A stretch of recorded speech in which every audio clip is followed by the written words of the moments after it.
भक्तराज श्री भगवंत मुदित जी, श्री माधवदास जी के सुपुत्र श्री भगवंत मुदित जी ने रसिक भक्तों से समर्थित तुलसी कंठी और तिलक धारण कर अपने इष्ट देव श्री राधा कृष्ण की नित्य नियम से सेवा की तथा उदार भगवान के परमोदार सुयश का अपनी वाणी से वर्णन करके उसके रस का स्वादन किया।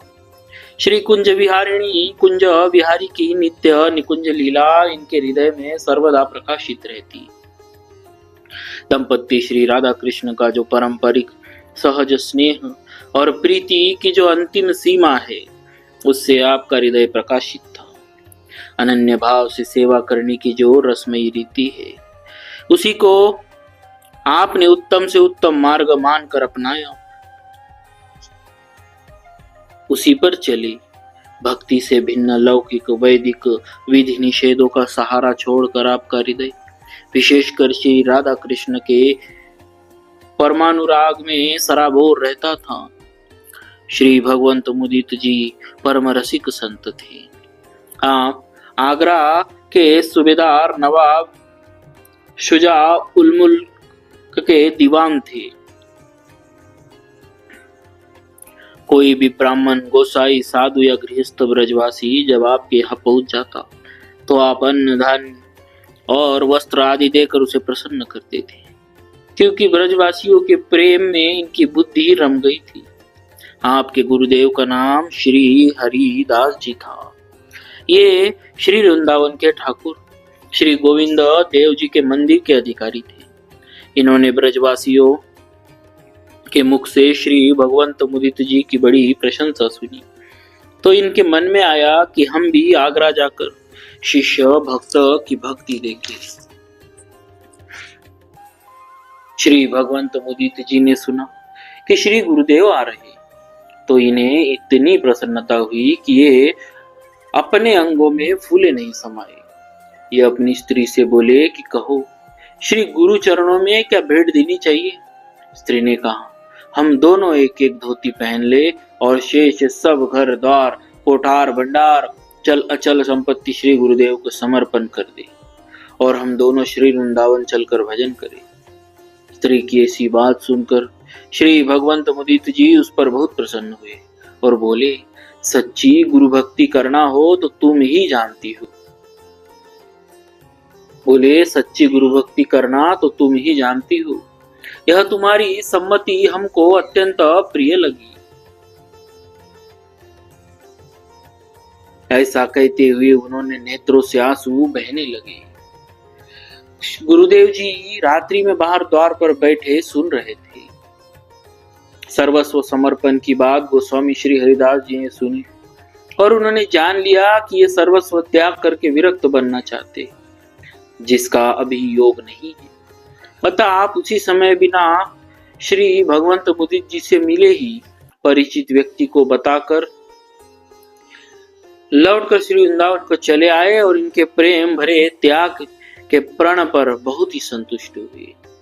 श्री भगवंत मुदित जी को जब यह मालूम हुआ कि श्री गुरुदेव आए और वापस चले गए तो आपका उत्साह नष्ट हो गया। हृदय में अपार पश्चाताप हुआ। फिर आपने श्री गुरुदेव के दर्शन करने का विचार किया और नवाब से आज्ञा मांगकर श्री वृंदावन आए। श्री गुरुदेव के दर्शन कर सुखी हुए। बहुत से लीला पदों की रचना की। आपका रसिक अनन्य भक्तमाल ग्रंथ प्रसिद्ध है। इस प्रकार आपने अनन्य प्रेम का एक रस निर्वाह किया। गुरुदेव से आज्ञा लेकर आगरा को लौट गए। वहां किसी कारणवश कई ब्रजवासी चोरों ने आपके घर में ही चोरी कर ली, पर इससे आपने जरा भी मन में दुख न माना, क्योंकि आपका मन भगवान की भक्ति में सराबोर था और दृष्टि में श्री वृंदावन बिहारी जी समाये हुए थे। वास्तव में आप बड़े ही भाग्यशाली और प्रेमी संत थे। संसार में आपका भगवत प्रेम प्रसिद्ध था। श्री भगवत मुदित जी के पिता श्री माधवदास जी रसिक थे। आगे उनकी कथा सुनी। श्री माधवदास जी बेसुध है, नाड़ी छूटने वाली है, अब इनका अंतिम समय आ गया है। ऐसा जानकर लोग उन्हें पालकी में बैठाकर आगरा से श्री वृंदावन धाम को ले चले। जब आधी दूर आ गए तब श्री माधवदास जी को होश हो आया। दुखित होकर आपने लोगों से पूछा कि क्रूरो, तुम लोग मुझे कहाँ लिए जा रहे हो? लोगों ने कहा, आप जिस श्री वृंदावन धाम का नित्य ध्यान किया करते हैं वही ले चल रहे हैं। यह सुनकर आपने कहा, अभी लौटाओ, यह शरीर श्री वृंदावन जाने के योग्य कदापि नहीं है। इसे जब वहां जलाया जाएगा तब इसमें से बड़ी भारी दुर्गंध निकलेगी। वह प्रिया प्रियतम को अच्छी नहीं लगेगी। प्रिया प्रियतम के पास जाने योग्य जो होगा वह अपने आप उनके पास चला जाएगा। आप ऐसे भाव की राशि थे। वापस जाकर आगरा में ही अपने शरीर को छोड़ा। भक्तों, ऐसा त्याग में, भक्ति में और गुरु भक्ति की पराकाष्ठा